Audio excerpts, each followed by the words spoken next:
40 पर ठीक 2 मिनट के बाद जैसे ही वो हवा में 625 फीट की ऊंचाई पर पहुंचता है, वो वापस जमीन की तरफ आने लग जाता है और एयरपोर्ट की बाउंड्री के बाहर एक रिहायशी इलाके की इमारतों पर गिर जाता है। तेज आग का गुबार उठता है। उसके बाद इलाके को काला धुआं घेर लेता है। ये प्लेन एयर इंडिया का था दोस्तों। इस प्लेन में 242 लोग सवार थे। ये सब अहमदाबाद से लंदन जा रहे थे। एयर इंडिया का ये प्लेन खच्चाड़ा था और ये कितना कूड़ा था, इसके बारे में आज ही एक पैसेंजर आकाश वत्स ने बताया है। आकाश वत्स ने इसी प्लेन से दिल्ली से अहमदाबाद की यात्रा की थी। अहमदाबाद से ही ये प्लेन लंदन के लिए उड़ा था। तो उन्होंने इस प्लेन को लेकर क्या कुछ कहा और क्या कुछ सवाल उठाए, सुनना बेहद जरूरी है। सुनिए। This AC is not working. Look at everyone, and it's so many people. They are using these magazines. AC is not working at all. And as usual, your TV screens are also not working. Neither this button for calling the cabin crew. Nothing is working. दोस्तों, plane crash होने से ठीक पहले की ये plane के भीतर की तस्वीर है। देखिए दोस्तों, जिस प्लेन का एसी तक काम नहीं कर रहा था, जिस प्लेन की लाइट पैसेंजर की जलाने से जल ही नहीं रही थी, वो प्लेन कितना खटारा होगा, इसका अंदाजा तो आप लगा सकते हैं। जिस प्लेन के एसी का रखरखाव तक नहीं था, उस प्लेन के इंजन का कितना ध्यान रखा जाता होगा, ये सोचने वाली बात है। ये तस्वीर देखिए। इस तस्वीर में दिखाई दे रहा है एक परिवार जो कि राजस्थान के बांसवाड़ा का है। सबकी विमान हादसे में मौत हो गई। डॉक्टर कोनी व्यास पैसिफिक हॉस्पिटल से इस्तीफा देकर अपने पति प्रदीप जोशी के साथ लंदन में शिफ्ट होने वाली थी। आज सभी बच्चों के साथ जा रही थी और इस दुखद हादसे का शिकार हो गई। सवाल ये है दोस्तों कि कैसे हुआ ये प्लेन हादसा? क्या इसके पीछे कोई विदेशी साजिश है? क्या एयर इंडिया का प्लेन ज्यादा गर्मी के कारण क्रैश हो गया? क्यों बोइंग कंपनी के इन जहाजों पर 3 महीने का प्रतिबंध लग चुका था? क्यों बोइंग के ये जहाज खटारा कहे जाते हैं? क्या कम रनवे पर दौड़ाकर प्लेन को उड़ा दिया गया? क्या ज्यादा माइलेज के चक्कर में 242 लोगों की जान चली गई? क्या एयरपोर्ट के बगल में मौजूद साबरमती नदी में प्लेन को गिराकर यात्रियों की जान बचाई जा सकती थी? एक एक बात बताऊंगी दोस्तों, सारी कहानी आपको समझाऊंगी। नमस्कार, मेरा नाम प्रज्ञा मिश्रा है और आप देख रहे हैं प्रज्ञा का पन्ना। दोस्तों, एयर इंडिया का जो प्लेन क्रैश हुआ वो बोइंग कंपनी का था। बोइंग अमेरिकी कंपनी है। इस प्लेन क्रैश में गुजरात के पूर्व मुख्यमंत्री विजय रूपाणी भी नहीं रहे, वो भी इस हादसे में मारे गए।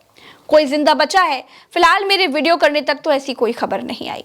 एयरपोर्ट बाउंड्री के बाहर जिस इमारत पर एयर इंडिया का प्लेन गिरा, उसमें आधा प्लेन इमारत के इस ओर फंस गया और आधा दूसरी ओर, आधा नीचे जमीन पर गिर गया। प्लेन के टायर इमारत में फंसे रह गए, कुछ टायर जमीन पर बिखरे हुए मिले। प्लेन कई जगहों से टूट गया और टूट जाना, हर जगह से बाजे की तरह बजना बोइंग 787 ड्रीम लाइन की विशेष आदत है। माइलेज पूरा, लेकिन सिक्योरिटी 2 कौड़ी की भी नहीं। ये मैं नहीं कह रही हूं, आगे बताऊंगी क्यों कह रही हूं। लेकिन जिस इमारत पर यह प्लेन गिरा दोस्तों, वो डॉक्टरों का अतुल्यम हॉस्पिटल था। 60 इंटर्न डॉक्टर इसमें थे। 6 डॉक्टर्स के मारे जाने की खबर आ चुकी है। सब इस मेज पर बैठकर खाना खा रहे थे। दोस्तों, हादसे के बाद हॉस्पिटल्स में खून कम पड़ गया। ब्लड डोनेशन के लिए अपीलें करनी पड़ गई। स्ट्रेचर्स और एम्बुलेंस कम पड़ गए। इलाका सीरिया, इराक जैसा लगने लगा था। बिल्डिंग्स काली काली दिखाई देने लग गई। जमीन पर खड़ी कारें जल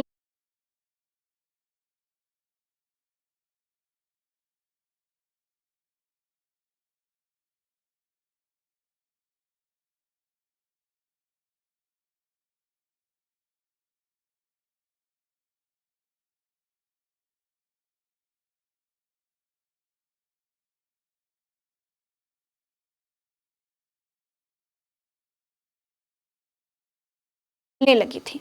लेकिन अब भी दोस्तों सवाल वही है कि आखिर क्या इस हादसे को टाला जा सकता था?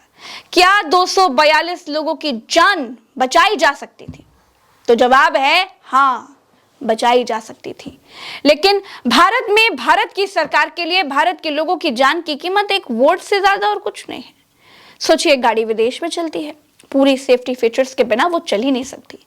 एक 4 पहिया गाड़ी भारत में चलती है, उसमें कम पैसे खर्च करने वालों को 2 एयरबैग मिल जाते हैं, उससे ज्यादा खर्च करने वालों को 4 एयरबैग मिल जाते हैं। उससे ज्यादा पैसे खर्च करने वालों को कार में 6 एयरबैग मिल जाते हैं। यहाँ की सरकार की नजर में लोगों की जान की कीमत पैसे के हिसाब से तय होती है, जबकि विदेशों में कंपनियों के सेफ्टी फीचर्स हर गाड़ी में बराबर होते हैं, चाहे कोई रामू खरीदे या फिर कोई सेठ जी खरीदे। यही बात क्रैश हुए बोइंग कंपनी के 787 ड्रीमलाइनर विमान पर भी लागू होती है। दोस्तों एयर इंडिया के इस क्रैश हुए विमान में इंजन की खराबी या टेक्निकल फॉल्ट बताया जा रहा है, लेकिन सवाल यह है कि विमान में 2 इंजन दिए जाते हैं, दोनों इंजन उड़ान के दौरान चालू होते हैं। अगर एक इंजन में कोई खराबी आ जाती है तो दूसरा इंजन इतना केपेबल होता है कि जहाज को वो सही सलामत पास के किसी एयरपोर्ट तक पहुंचा पाए, लेकिन बोइंग का ये ड्रीमलाइनर विमान उड़ते ही गिर गया। दैनिक जागरण के मिड डे अखबार में आज एक ऐड छपा था जिसमें एयर इंडिया का विमान बिल्डिंग फाड़कर बाहर निकलता हुआ दिखाई दिया। ये इत्तेफाक था या उसी तरह की घटना? खैर दोस्तों, अब मैं आपको बताऊंगी कि कैसे बोइंग के यह खटारा विमान मौत के सौदागर बनकर आसमान में उड़ रहे हैं। 2013 की बात है। 2 नए ड्रीमलाइनर 787 विमान जापान की 2 एयरलाइन कंपनियों के बेड़े में शामिल किए गए थे। इनमें लगी बैटरी में आग लग गई। आग लगने के चलते उसकी इमरजेंसी लैंडिंग करवानी पड़ी।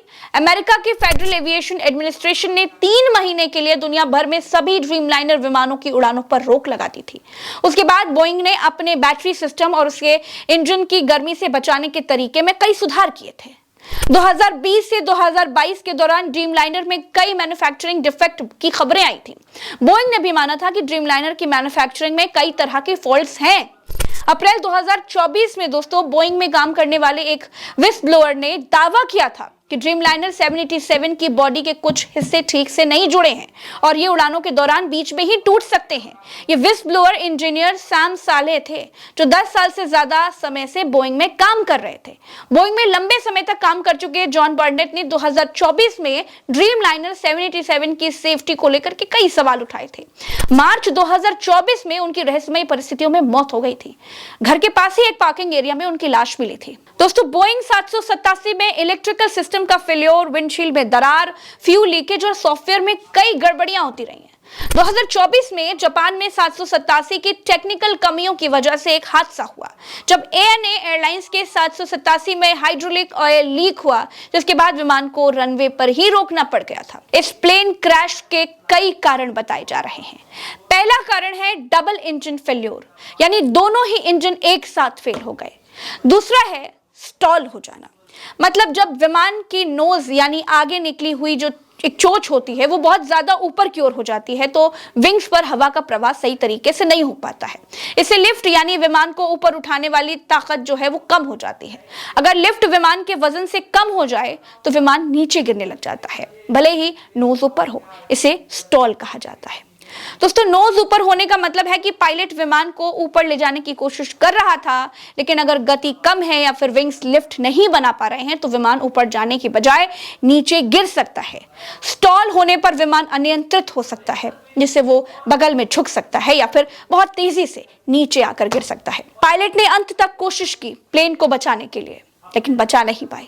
242 पैसेंजर्स में से सिर्फ एक ही व्यक्ति बच पाया है। ऐसी खबरें फिलहाल निकल करके आ रही हैं और अपने पैरों पर वो चलता हुआ दिखाई दे रहा है। कहते हैं जाके रखो साइयां, मार सके न कोई। सरकार को एविएशन के नियम कड़े करने चाहिए। खटारा प्लेन क्यों चल रहे हैं, इसकी गहन जांच करनी चाहिए। मेरे साथ फिलहाल इस वीडियो में इतना ही। चैनल को सब्सक्राइब जरूर कीजिएगा। नमस्कार।